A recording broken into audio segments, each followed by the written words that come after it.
The night of the 13th of November, 1940, is bitterly cold over the English Midlands. At 19,000 feet above the cathedral city of Coventry, a Heinkel 111 bomber belonging to Kampfgruppe 100 crosses the dark countryside at 210 miles per hour. Its crew of 5 are not navigating by starlight, nor by the faint glimmer of the blacked-out landscape below. They are following a sound. An invisible beam of radio pulses, precisely calibrated and transmitted from a directional antenna on the coast of occupied France, threads through the winter sky above England like a wire stretched between 2 points. The crew's receiver ticks with a steady, unbroken note, a continuous tone that tells them, with extraordinary precision, that they are exactly on course. Their target lies directly ahead. They do not know, cannot know, that tonight something has gone wrong. The beam they are trusting with their lives has been bent. This is the story of the Battle of the Beams, a secret, silent war fought in the electromagnetic spectrum above wartime Britain, and of the remarkable British tool that turned Germany's most sophisticated navigation technology against itself.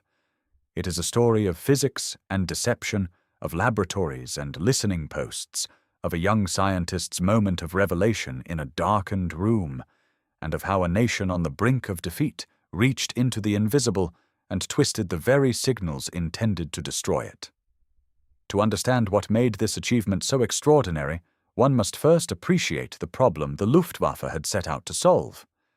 Strategic night bombing in the Second World War was, in purely navigational terms, a deceptively simple proposition. An aircraft must locate its target, release its bombs with sufficient accuracy to cause meaningful damage, and return home. The reality was something considerably less elegant. In the summer and autumn of 1940, Luftwaffe bomber crews flying at night over Britain were discovering, with increasing frustration, that finding a specific target in a blacked-out country was almost impossibly difficult. Dead reckoning, the navigator's art of calculating position from speed, heading, and elapsed time, accumulated errors over distance. Winds at altitude were poorly forecast. Cloud cover obliterated landmarks. Experienced crews, navigating with the best charts and the most carefully computed flight plans, routinely missed their intended targets by 5, 10, sometimes 15 miles. A bomb dropped 15 miles from its intended aiming point is, for all practical purposes, a bomb dropped nowhere in particular. The Germans had been thinking about this problem since before the war began. The solution they arrived at was elegant in its physics and extraordinarily ambitious in its engineering. It was called Knickebein, meaning crooked leg in German, and it exploited the directional properties of the Lorenz blind landing system already fitted to most Luftwaffe bombers. The Lorenz system worked by transmitting 2 overlapping radio beams from a ground station, 1 pulsing dots and 1 pulsing dashes, which merged into a continuous tone along the center line. Pilots used it to find runways in poor visibility. Knickebein's genius was to take this same principle and project it not across a few miles of airfield approach, but across hundreds of miles of sky, with sufficient precision to guide a bomber to within a quarter of a mile of its target. 2 transmitters were established in occupied Europe, their beams intersecting precisely above the target city. Bombers flew along the first beam. When their receivers indicated that the second beam was crossing, they released their bombs. No celestial navigation, no dead reckoning, no need to see the ground at all. The British first became aware of Knickebein in June 1940, and the discovery came not from some brilliant feat of intelligence penetration, but from a fragment of captured documentation and the subsequent, extraordinarily diligent work of a 28-year-old physicist named Reginald Victor Jones.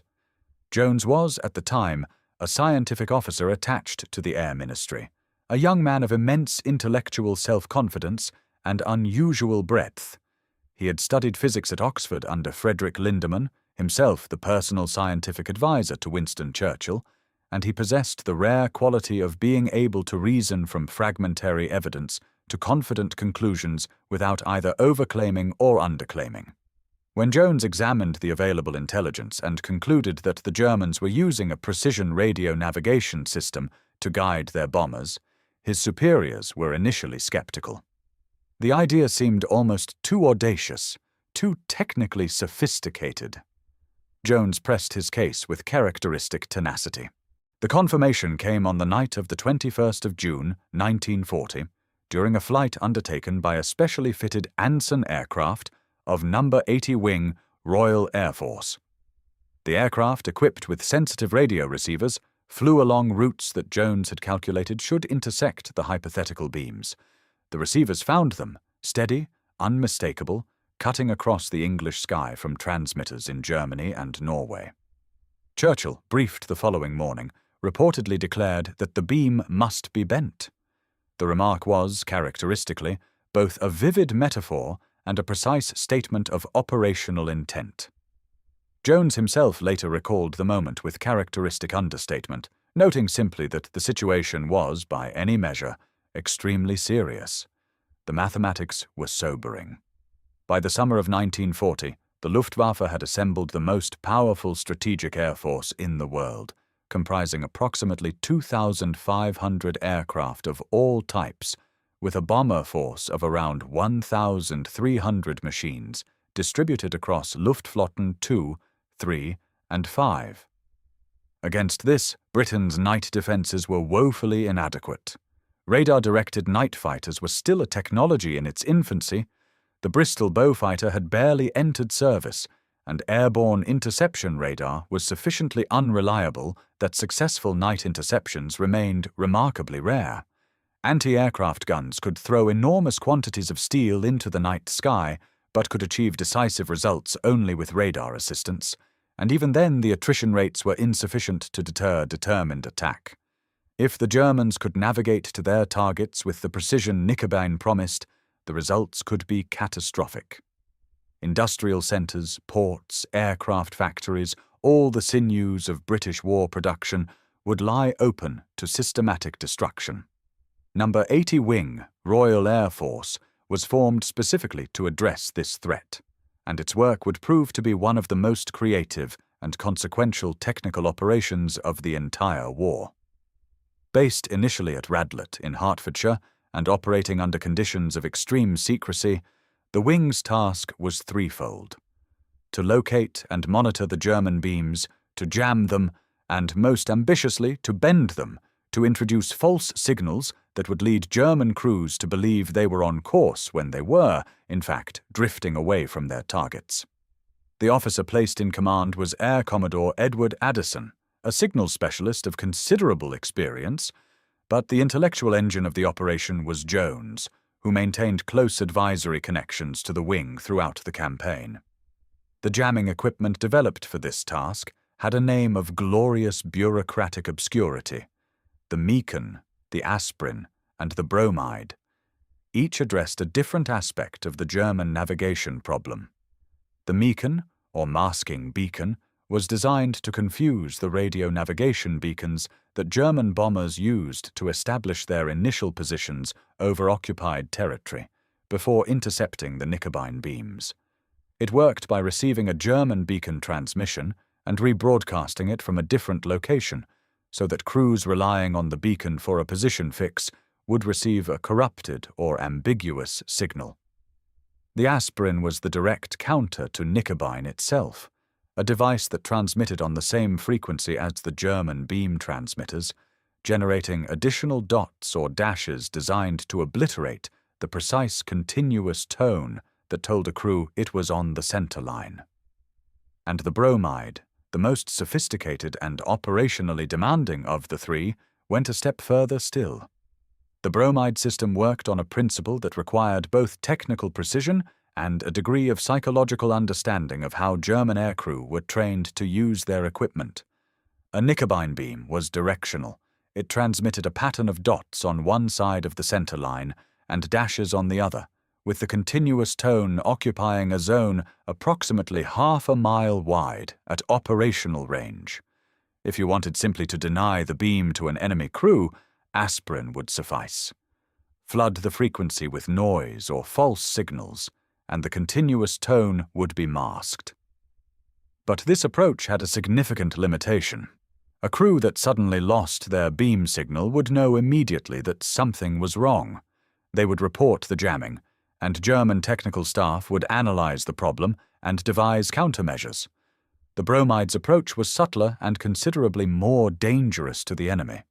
Rather than destroying the beam signal, it augmented it, transmitting additional dashes, or sometimes dots, on precisely the same frequency, gradually shifting the apparent center line of the beam away from its true axis. The effect, if everything worked correctly, was that a crew following the apparently continuous tone would find themselves drifting steadily off course without any indication that anything was amiss. The beam felt exactly as it should feel. The receiver ticked its reassuring, steady note. The navigator, consulting his charts and his pre-computed crossing points, had no reason to suspect that the invisible thread he was following was no longer pointing at Coventry or Birmingham or Bristol, but at open countryside miles from any meaningful target. When the second beam appeared to cross, indicating bomb release, the crew would drop their load not on a factory or a railway junction, but on a field, a forest, a stretch of empty Lincolnshire farmland. The technical challenge of achieving this was formidable. Knickerbein transmitters operated in the frequency range between 30 and 33.3 megacycles, a band well understood by British radio engineers. The beam's equisignal zone, the narrow corridor of continuous tone, was maintained by extremely precise adjustment of the transmitter's output pattern. Any distortion introduced by a jamming signal had to be carefully calibrated to be convincing rather than obviously artificial. The bromide transmitters, established at sites across southern and eastern England, had to be tuned not merely to the same frequency as the German transmitter, but to its precise frequency, which the Germans varied to complicate matters. The signal they introduced had to be indistinguishable in character from the genuine beam signal. Too strong, and the crew would notice the distortion. Too weak, and the bending effect would be insufficient to displace the apparent center line by a meaningful distance. The men who maintained and operated the bromide stations were drawn largely from the Royal Air Force Signals Branch and from the General Post Office's Engineering Corps, men of considerable technical competence who worked in obscure requisitioned farmhouses and disused buildings across the south of England, operating equipment that bore no external resemblance to any conventional military apparatus. They worked in shifts, monitoring the German transmissions on calibrated receivers, adjusting their output with the care of laboratory technicians, and reporting their observations up a chain of command that ran, ultimately, to Jones himself in his office in Broadway Buildings, Westminster. It was painstaking, unglamorous, and extraordinarily important work. The system faced its first major operational test during the attacks on Coventry and other Midland cities in the autumn and winter of 1940. The results were, in hindsight, characteristically mixed in the way that all technically ambitious wartime projects tend to be. On some nights, the beam bending worked with gratifying effectiveness. German formation leaders who should have been targeting Birmingham found themselves over rural Warwickshire. Bomb loads fell in open fields. Damage to industrial infrastructure was minimal. On other nights, equipment failures, frequency changes, or simple bad luck meant that the jamming was ineffective, and the beams guided their intended victims with the precision the Knickerbein designers had intended. The attack on Coventry on the 14th of November, 1940, the night after the cold flight described at the opening of this account, became, in retrospect, a source of considerable controversy. The city suffered catastrophic damage: 568 civilians killed, 4,330 homes destroyed, the medieval cathedral reduced to a shell, and 11 major aircraft factories badly disrupted. The question of whether British intelligence had foreknowledge of the specific target has been the subject of historical debate ever since, complicated by the declassification of ultra-material and the subsequent revelation that signals intelligence had indeed indicated a major raid was planned. What is clear is that on that particular night, the beam bending either was not deployed with full effectiveness or was overcome by German countermeasures. The Kampfgruppe 100 pathfinders, whose role was to mark the target with incendiaries before the main bomber force arrived, had been fitted with enhanced receivers specifically to resist jamming. The tragedy of Coventry was, in part, a testament to German technical ingenuity and operational sophistication. The Germans were, unsurprisingly, not passive recipients of British electronic warfare. The Luftwaffe had a sophisticated signals intelligence capability of its own, and German technical staff were acutely aware, from relatively early in the campaign, that the British were attempting to interfere with their navigation systems. The response was the development of successive generations of improved navigation technology, each designed to be more resistant to jamming and more accurate than its predecessor. X-Durate, known to the British as Ruffian, was a considerably more sophisticated system than Knickerbane, using multiple crossing beams and a special bombing calculator that the crew used to compute release point automatically. It required a dedicated receiver and a specially trained operator, and it was initially issued only to Kampfgruppe 100, the elite Pathfinder unit, reflecting the Germans' sensible decision to concentrate their most sophisticated technology where it would have the most impact. X-Durate operated on a frequency of around 74 megacycles, considerably higher than Knickerbine, and therefore harder to jam with the equipment number 80 wing initially possessed. It incorporated 3 approach beams and 2 crossing beams, with the automatic bombing calculator computing release point from the times at which the crossing beams were encountered. The precision achievable was remarkable. In ideal conditions, X-Durate could guide a crew to within 100 yards of a target at ranges exceeding 300 kilometers. Jones and his team at No. 80 Wing worked furiously to characterize the new system, and new jamming equipment, designated the Bromide Mark II and later the more capable Counter-X, which the British called the Domino system, was developed and deployed within months. The electronic counter to X-Durate required a deeper understanding of the system's operating principles than Knickerbine had demanded, because X-Durate's bombing calculator was designed to be robust against simple signal distortion. The domino approach involved retransmitting elements of the German crossing beams with deliberate timing offsets, causing the calculator to produce an incorrect release point. This was considerably more difficult to achieve than beam bending, requiring precise synchronization between the jamming transmitter and the incoming German signal, and the technical work that underpinned it represented a significant advance in the science of electronic countermeasures. There followed a third-generation German system, WWII, or Wotan, a single-beam system of extraordinary sophistication that used a ground controller to track the bomber and transmit course corrections, eliminating the need for the crew to navigate independently at all. WWII's introduction in the winter of 1940 to 1941 represented a genuine technical achievement, and for a brief period it appeared that the Germans had outpaced the British countermeasures effort.